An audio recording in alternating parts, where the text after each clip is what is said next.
Jika hari ini engkau masih bisa bernapas, mungkin itu bukan sekadar keberuntungan. Mungkin itu tanda bahwa Allah masih ingin engkau bertahan, meski kau merasa sudah tidak pantas untuk berjuang. Video ini bukan tentang orang yang kuat, tapi tentang kita yang pernah hampir menyerah, namun diselamatkan bukan karena layak. Hari ini, kita akan menyusuri 7 perjalanan jiwa, sebuah narasi panjang tentang mengapa Allah menyelamatkan kita, padahal kita sangat tidak layak. Sebuah perjalanan dari rasa malu menuju kesadaran tertinggi sebagai hamba. Diselamatkan bukan karena kau pantas, tapi karena Allah tak rela kau menyerah. Sahabatku, coba jujur pada diri sendiri. Berapa kali hidupmu hampir runtuh, namun tiba-tiba Allah membuka jalan. Dulu mungkin kau pernah berada di titik paling gelap, tak ada lagi semangat. Doa sudah terasa hambar, dan hatimu sempat berkata, "Aku lelah, ya Allah." Namun anehnya, justru ketika kau merasa tak sanggup lagi berjalan, Allah hadirkan pertolongan. Bukan karena kau layak, tapi karena Allah tidak tega melihatmu menyerah sebelum waktunya. Pertolongan Allah seringkali datang justru saat kita jauh darinya. Saat ibadah berantakan, saat dosa lebih banyak daripada amal. Kita pun heran, kenapa Allah masih menolongku? Jawabannya sederhana tapi menampar. Karena Allah tahu engkau masih bisa bangkit. Karena masih ada bagian dari dirimu yang ingin kembali. Pertolongan itu bukan penghargaan, tapi teguran lembut. Allah berkata, "Aku beri kau kesempatan lagi. Gunakanlah sebelum aku benar-benar mengambilnya." Maka ketika Allah menyelamatkanmu dari kesalahan, kegagalan, atau bahkan dari diri sendiri, itu bukan berarti Ia sedang memanjakanmu. Ia sedang memberi peringatan penuh cinta agar kau tidak berhenti, agar kau tidak menyerah begitu saja pada hidup, pada doa, pada imanmu. Jangan sombong saat ditolong, malulah. Karena sejatinya kita selamat bukan karena kuat, tapi karena Allah menahan ujian itu agar tidak menghancurkan kita total. Dan dari sinilah muncul tanya berikutnya yang akan membawa kita pada poin selanjutnya. Kalau Allah masih menyelamatkanku, lalu sebenarnya untuk apa Allah memberi kesempatan kedua ini? Pertolongan Allah agar kita sadar hidup ini bukan milik kita. Ada satu hal besar yang sering luput dari kesadaran kita saat Allah menolong. Bahwa pertolongan itu bukan untuk membuat kita merasa selamat, tetapi agar kita tersadar. Tersadar bahwa selama ini kita sering memperlakukan hidup seperti milik pribadi. Seolah-olah kita bebas menentukan apapun tanpa izin pemiliknya. Pada saat Allah menyelamatkanmu dari kesalahan, dari bahaya, dari kegagalan, sesungguhnya Allah sedang mengguncang hatimu dengan isyarat. Sadarlah, hidup ini bukan kau yang pegang, semuanya milikku. Kita terlalu sering menata hidup menurut kemauan sendiri. Mau sukses menurut standar dunia, mau bahagia menurut standar orang lain. Kita lupa bahwa hidup ini hanya titipan, dan pemiliknya bisa mengambilnya kapan saja tanpa perlu izin. Maka orang yang sadar adalah orang yang ketika selamat, ia langsung menundukkan diri. Ya Allah, maafkan aku. Selama ini aku memperlakukan hidup seolah-olah aku pemiliknya, padahal semuanya hanya titipan darimu. Allah menolong bukan agar kita nyaman kembali melihat dunia, tapi agar kita bangun. Karena selama ini kita tidur panjang dalam kesadaran palsu, mengira semuanya akan berjalan sesuai rencana kita. Padahal, apapun bisa berubah hanya dalam hitungan detik jika Allah menghendaki. Lantas jika kita sudah sadar bahwa hidup ini bukan milik kita, Lalu bagaimana seharusnya kita menjalani hidup ini agar benar-benar digunakan sesuai kehendak Sang Pemilik? Pertanyaan inilah yang membawa kita masuk ke poin ketiga. Diselamatkan agar kita tidak bergantung pada makhluk, tapi kembali pada Allah. Setelah Allah membuat kita sadar bahwa hidup ini bukan milik kita, maka pelajaran besar berikutnya yang Allah ajarkan lewat pertolongannya adalah agar kita berhenti menggantungkan hati pada sesuatu selain Dia. Dulu mungkin kita merasa bisa bersandar pada banyak hal, uang, pekerjaan, nama baik, pasangan, bahkan jabatan. Lalu ketika semua itu retak, kita ikut hancur. Karena kita lupa bahwa sandaran sejati hanyalah Allah. Maka seringkali pertolongan Allah datang setelah kita dikecewakan oleh makhluk. Setelah semua yang kita pegang terlepas, setelah orang-orang yang kita percaya ternyata meninggalkan kita. Allah membiarkan itu terjadi supaya kita kembali menggantungkan hati hanya padanya. Sebagaimana firman-Nya, dan hanya kepada Tuhan mula hendaknya kamu berharap. Pertolongan Allah muncul bukan hanya untuk menyelamatkan fisik, tapi untuk menyelamatkan hati kita dari ketergantungan dunia. Karena selama hati masih bergantung pada manusia, maka selama itu pula kita akan mudah kecewa, hancur, patah, dan putus asa. Setelah kita belajar untuk tidak bergantung kepada makhluk, lalu apa yang harus kita lakukan dengan hidup yang sudah diselamatkan ini? Pertanyaan besar inilah yang membawa kita masuk ke poin keempat. Diselamatkan agar kita tunduk dan malu pada kasih sayang-Nya.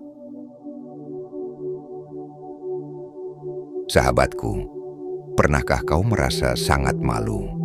Bukan karena berbuat salah pada manusia, tapi karena terlalu banyak menerima kasih sayang Allah, padahal dirimu tidak pantas.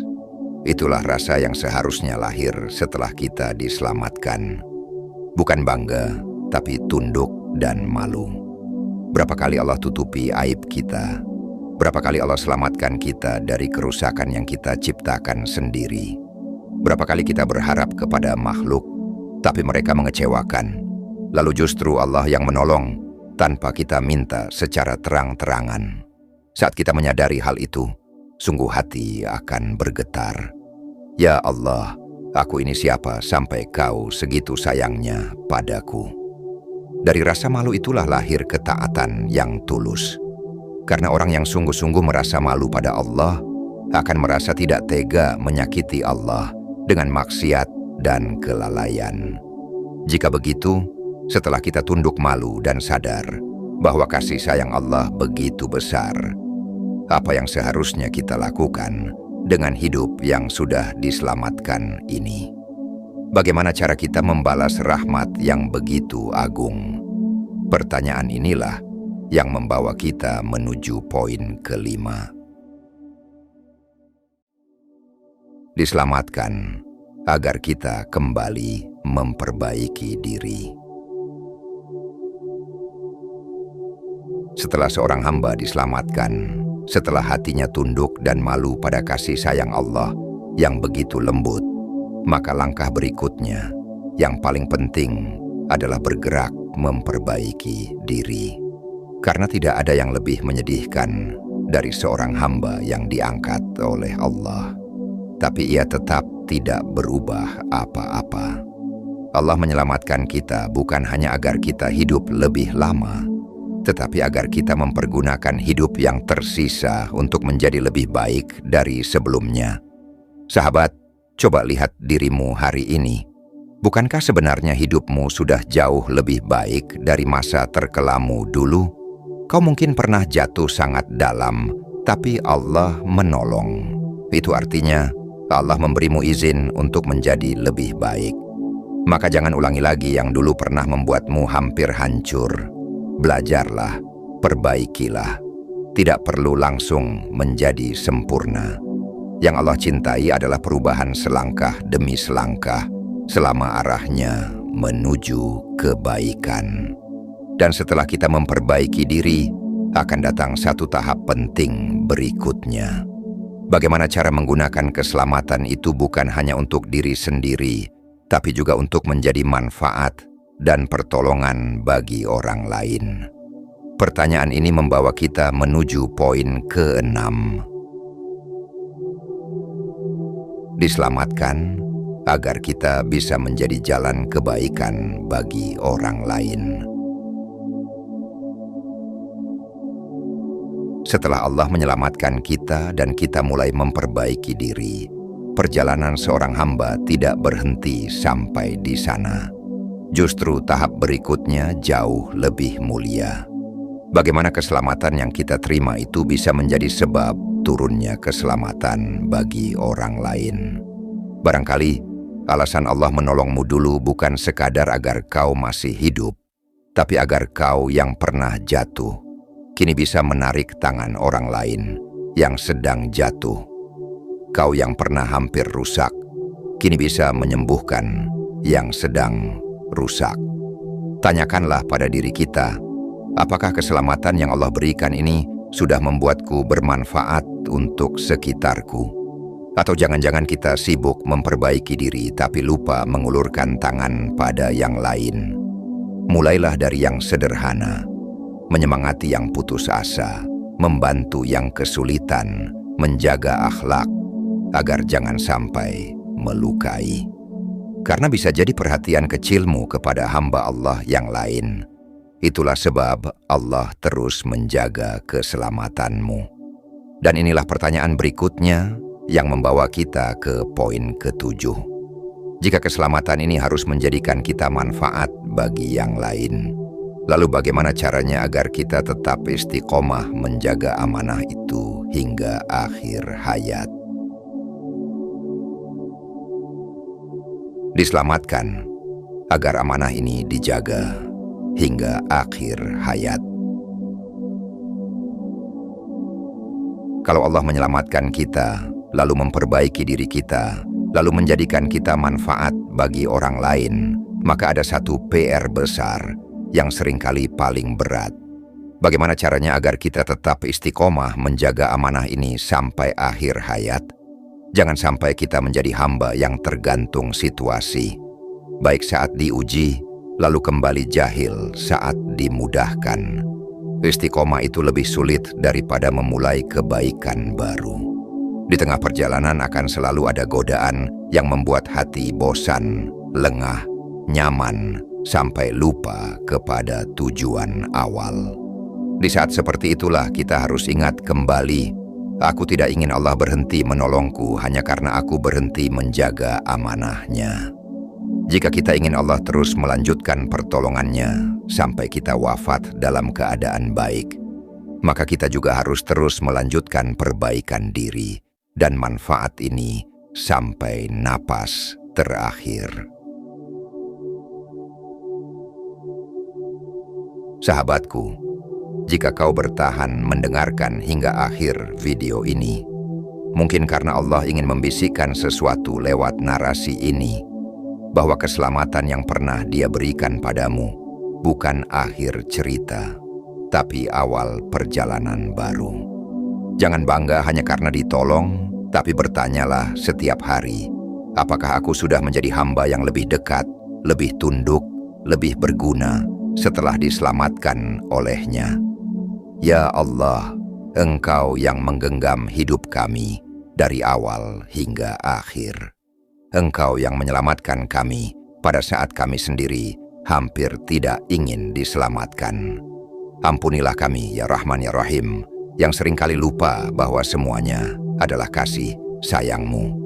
Ya Allah, jadikan keselamatan yang Engkau berikan sebagai jalan untuk kami memperbaiki diri. Kuatkan niat kami untuk beramal meski sedikit. Kuatkan semangat kami untuk istiqomah meski hati sering lemah. Terima kasih sudah menemani perjalanan ini. Jangan lupa bagikan video ini kepada orang lain, karena bisa jadi engkaulah perantara keselamatan bagi hati mereka. Sampai berjumpa di renungan berikutnya. Semoga Allah jaga hatimu hingga akhir hayatmu. Wassalamualaikum warahmatullahi wabarakatuh.